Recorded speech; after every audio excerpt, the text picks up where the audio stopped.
Halo guys, seperti biasa hari ini kita bakal ngelanjutin lagi alur cerita dari Pengangguran Pecundang Penantang Dewa. Bagi kamu yang bingung bisa tuh ke playlist kita Pengangguran Pecundang Penantang Dewa, atau kamu bisa klik link playlist yang ada di deskripsi. Untuk kami yang udah setia nonton di obrolan isekai, terima kasih banget. Dan sekarang ayo kita masuk ke kisah Pengangguran Pecundang Penantang Dewa part 49.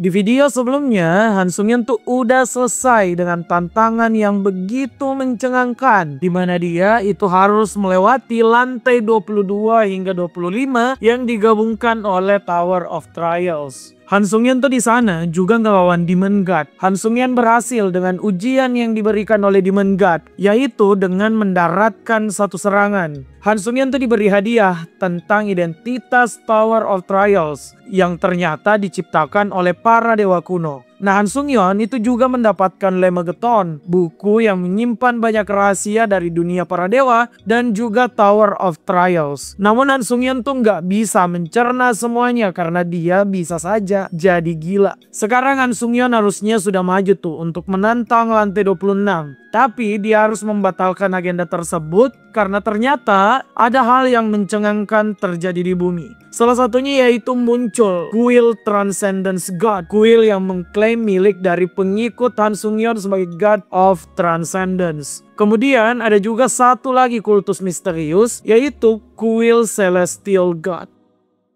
Orang yang paling bisa menjelaskan apa yang terjadi pada Han Sung-yeon tentu saja adalah Lee Ha-yeon. Namun sekarang Lee Ha-yeon tuh tengah panik banget. Saat Lee Ha-yeon menghampiri Han Sung-yeon tuh udah ngehajar orang-orang dari kuil Celestial God. Han Sung-yeon menuntut penjelasan dari pria botak yang sekarang ada di genggamannya. Han Sung-yeon tuh mencari pemimpin kuil Celestial God.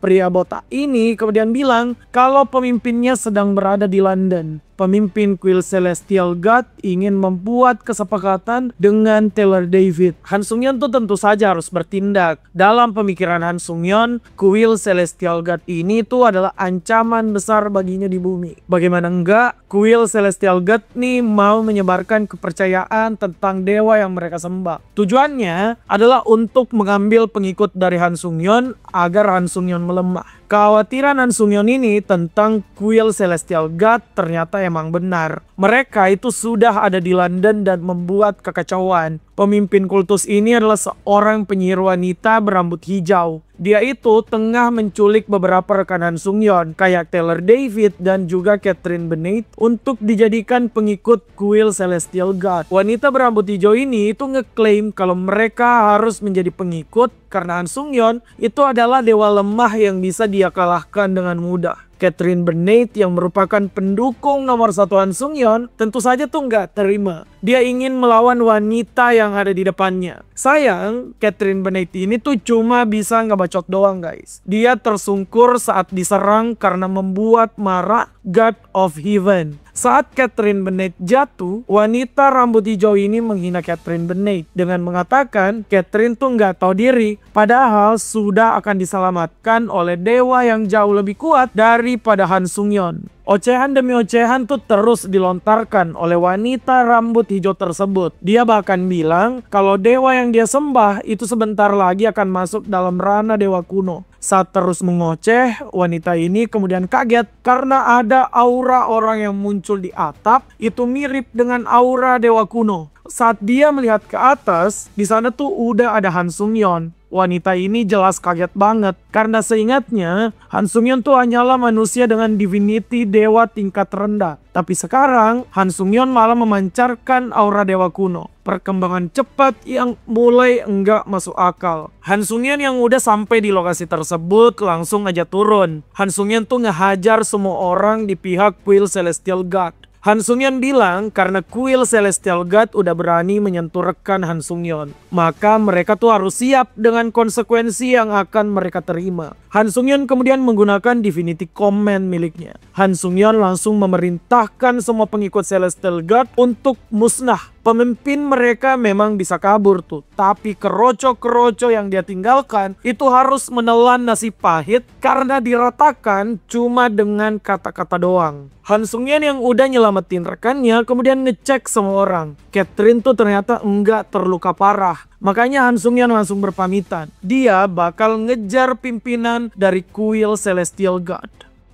Tidak jauh dari lokasi Han Sung-yeon, si pemimpin kuil Celestial God ini udah kabur terbirit-birit. Dia tuh udah keringat dingin, gak percaya kalau ada dewa sekuat Han Sung-yeon di dimensi kecil seperti bumi. Pemimpin kuil ini itu nggak bisa menang, jadi dia harus ngehubungin seseorang. Saat berusaha menghubungi orang tersebut, Han Sung-yeon ternyata udah tiba di dekat wanita tadi. Han Sung-yeon bahkan bertanya tuh, siapa yang akan wanita ini hubungi? Han Sung-yeon berasumsi kalau wanita ini adalah apostol dari salah satu dewa kuno. Pemimpin Celestial God yang melihat Han Sung-yeon tuh langsung saja menjauh. Dia mengaku kalau dia bukanlah seorang apostol dewa kuno, tapi dia tuh melayani entitas yang jauh lebih kuat. Sosok yang katanya akan mengendalikan Tower of Trials suatu saat nanti. Dari klaimnya, sosok yang dia layani tuh bahkan bisa mengalahkan God of Light dan God of Darkness. Pokoknya, sosok tersebut adalah yang terkuat secara mutlak di alam semesta. Makanya wanita ini menyuruh Han Sung-yeon untuk menyerah dan ikut menghadap sosok tersebut. Han Sung-yeon yang mendengar wanita ini bicara sosok yang bisa saja menyebalkan, tentu saja enggak mau ikut. Han Sung-yeon tuh malah bilang kalau wanita tersebut terus omong kosong, Han Sung-yeon lah yang akan memusnahkan pemimpin kuil Celestial God dengan cepat. Pemimpin kuil Celestial God yang melihat Han Sung-yeon tuh udah maju dan menghunus pedangnya, tahu kalau dia harus menggunakan semua hal yang dia miliki. Wanita tersebut kemudian memanggil sosok yang dia layani. Sebuah badai divine power kemudian muncul dari tubuh pemimpin kuil Celestial God. Notifikasi kemudian muncul tuh, seorang dewa tengah membayar mahal untuk turun lewat tubuh pemimpin kuil Celestial God. Han Sung-yeon dan Dam Chum-wo yang melihat hal ini memandang dengan sinis. Dia tahu dewa mana yang akan muncul untuk merasuki pemimpin kuil Celestial God. Nah ternyata dewa tersebut adalah musuh bebuyutan Han Sung-yeon, God of Despair, Falling, and Lunacy. God of Despair, Falling, and Lunacy itu berhasil memasuki tubuh dari pemimpin kuil Celestial God. Dengan proses kerasukan ini, God of Despair, Falling, and Lunacy itu cuma bisa mengakses 40% dari total kekuatan yang dia miliki. Ya meskipun gak cukup setengah dari kekuatan penuhnya, dewa gila ini itu ngeklaim bisa ngajar Han Sung-yeon dengan sangat mudah. Iya kak abangku. Han Sung-yeon sendiri tentu saja nggak gentar guys. Han Sung-yeon mengaktifkan otoritinya yaitu Divine Domain Creation untuk membuat domain Transcendence. Dengan begini Han Sung-yeon udah siap untuk bertarung melawan God of Despair, Falling, and Lunacy. Pertarungan God of Transcendence dan juga God of Despair, Falling, and Lunacy ini udah nggak terhindarkan. God of Despair, Falling, and Lunacy duluan menyerang dengan Divinity Despair. Sebuah tentakel raksasa muncul yang jika mengenai Han Sung-yeon, maka Han Sung-yeon bakal dilemahkan. Han Sung-yeon tuh ternyata enggak menghindari serangan tersebut. Han Sung-yeon malah mengaktifkan Divinity Regret. Dan dia itu menghentikan waktu tepat sebelum Divinity God of Despair, Falling, and Lunacy mengenai Han Sung-yeon. Kekuatan Han Sung-yeon yang sekarang bahkan bisa memanipulasi waktu tuh bukan cuma mengagetkan dewa gila di depannya. Dam Chum-wo juga ikutan kaget. Dari ingatan Dam Chum-wo, Divinity Regret itu adalah divinity yang membuat targetnya kembali dalam keadaan sebelum mereka menjadi dewa. Jadi bukan bisa menghentikan waktu seperti yang terjadi sekarang. Nah, notifikasi menarik tuh muncul kalau ternyata Divinity Regret ini telah diperkuat oleh kekuatan Transcendence Han Sung-yeon. Jadi sekarang Divinity yang awalnya memundurkan momen dari targetnya, sekarang itu udah bisa menghentikan waktu dari targetnya. God of Despair, Falling, and Lunacy yang terkurung oleh penghentian waktu dari Han Sung-yeon tentu saja marah. Dewa gila ini tuh nggak terima Han Sung-yeon yang baru aja menyentuh ranah dewa mendapatkan skill semacam menghentikan waktu. Han Sung-yeon yang ngedengar hal ini menertawakan si dewa gila tadi. Karena Han Sung-yeon merasa dia tuh nggak butuh izin dari God of Despair, Falling, and Lunacy untuk mendapatkan kemampuan di luar nalar. Han Sung-yeon kemudian berjalan mendekati God of Despair, Falling, and Lunacy. Han Sung-yeon bilang dia udah capek dengan bacotan si dewa gila dari tadi. Jadi Han Sung-yeon langsung saja menyerang dan menyuruh si dewa gila untuk menghilang. Nah, di momen ini God of Despair, Falling, and Lunacy ternyata belum nyerah, guys. Dia mengaktifkan Divinity Madness, di mana semua orang yang menyentuhnya bakal terkikis dan menghilang. Han Sung-yeon sih nggak panik ya. Han Sung-yeon malah menggunakan Divinity Devour yang mensummon anjing petir dari Evil God. Dengan Divinity ini, Han Sung-yeon ngehancurin Divinity Madness yang ada di hadapannya. Kekuatan Han Sung-yeon tuh udah nggak bisa dibendung lagi oleh God of Despair, Falling, and Lunacy. Han Sung-yeon langsung saja tuh mengeluarkan pedangnya dan melakukan serangan terakhir yang dia butuhkan. Setelah Han Sung-yeon menang mudah dari pemimpin Guild Celestial God, Han Sung-yeon tuh mulai menyerap jiwa dari wanita tersebut. Han Sung-yeon dalam proses ini sebenarnya muak karena masih harus mendengar God of Despair, Falling, and Lunacy marah-marah. Tapi meski muak, Han Sung-yeon tuh ternyata ngedapetin kejutan besar. Setelah menyerap jiwa pemimpin Guild Celestial God, Han Sung-yeon ternyata tuh telah memaksimalkan proses Divine Ascension. Sebagai God of Transcendence, Han Sung-yeon berhasil mengevolusi kekuatannya. Bukan cuma mengukir nama Transcendence di nama Dewa Han Sung-yeon, tapi dia itu juga telah mencapai Transcendence itu sendiri. Simpelnya, Han Sung-yeon tuh telah menjadi entitas yang melampaui segala batasan. Penjelasan simpel ini juga disetujui oleh Dam Chum-wo. Dam Chum-wo bilang, Han Sung-yeon tuh sekarang bahkan bisa saja melebihi kekuatan dari seluruh dewa kuno. Keesokan harinya, setelah semua yang terjadi dengan Guild Celestial God, Han Sung-yeon tuh udah berada di sebuah hotel untuk beristirahat. Han Sung-yeon melihat berita kalau dia menjadi headlight setelah mengalahkan pemimpin Guild Celestial God. Han Sung-yeon yang melihat berita ini tuh nggak melebar kemana-mana, yakin kalau orang yang menyaring informasi layak atau tidak diketahui publik itu udah diatur oleh Lee Ha-yeon. Nah, karena semua hal telah diatasi Lee Ha-yeon, Han Sung-yeon tuh ngecek apa yang dia dapatkan setelah pertarungan kemarin. Setelah menyerap jiwa pimpinan Guild Celestial God, Han Sung-yeon tuh ternyata mendapatkan Divinity baru, yaitu Luck, yang menambah keberuntungan bagi Han Sung-yeon. Baru saja didapatkan, Divinity ini tuh aktif otomatis. Divinity Luck memberi keberuntungan pada semua orang yang menyebarkan cerita baik tentang Han Sung-yeon. Dengan fenomena ini, Han Sung-yeon bahkan membuka achievement dan skill baru.